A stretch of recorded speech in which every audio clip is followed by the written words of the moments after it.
Yung pumunta kayo rito? Yung asawa ko dito, paano ko na lahat yung hospital. Marami na kami na pinunta sa hospital. Eh, nag-decide yung asawa ko nga, nakita nga yung video mo, na yung nagagamot ka, pumunta kami. Ngayon nung pumunta kami, naka-wheelchair siya. Nung tatagalan, nung siya yung naka-wheelchair, yung ginamot mo, Hindi ko ginamot si Papa Jesus. si Lord ang ginamot na tapos, yun nga, yung talagang paa nitong dalawang paa, hindi talaga sa mga nakabaloktot talaga. Patay na patay yung paa niya. Talagang hindi maunat yan. Eh ngayon, nung hinilot nila ito, parang pinaunat nyo, yung isa naunat, pero yung isa hindi pa ganong Nauna kasi first time lang. First time. Eh, nung time na yung sinabi mo namin nga, mga after 15 days yata, na bumalik kami. Eh, alam mo na, ang hirap din natin. Siyempre, alam mo natin. Financial niya, hindi ko pa talaga. Kasi, nung time na yun, nung nag-ano na, pinarga ko sa bus. Eh, sabi ko, kaya na kaya tayo bumalik doon kasi hindi ka pa nakalakad. Di, isa niyo yung dalawa. Sabi niya, wala kahit kayo ka na, wala ka lakad na kayo. Babalik kami. Eh, ito na ngayon, nakabalik kami ngayon.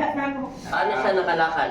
Kusang gumalaw ba niya o nag-exercise? Hindi. Yeah. Ano po, nagdasal po ako na Panginoon, bigyan mo ko ng palatandaan na makakalakad po ako.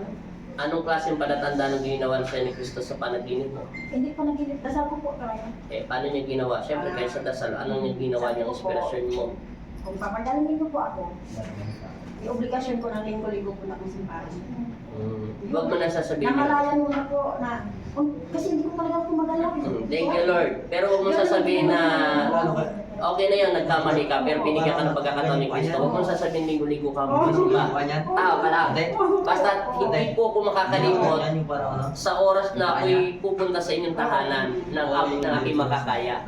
Kasi tao tayo, kasi ako kahit linggo-linggo, kapag nagdarasal ako, minsan sumasabali ako sa sobrang pagod ko na. Pero sinabayan ko rin po Oo. mga herbal. Tama lang yun. Pero ngayon, buhay na, konti na lang. Oo, namumula na nga po eh. Ilang buwan ba siya naka-wheelchair? Matagal. Ilang taon? Isang taon ka lang ate. Isang taon siya naka-wheelchair? Oo. Nakaupo lang yan. Okay. Taga saan ba ako ulit kayo kuya? Marami. Marikina. Salamat kay Lord. Thank you. Sige, yan. Salamat.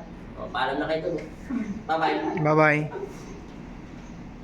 Okay.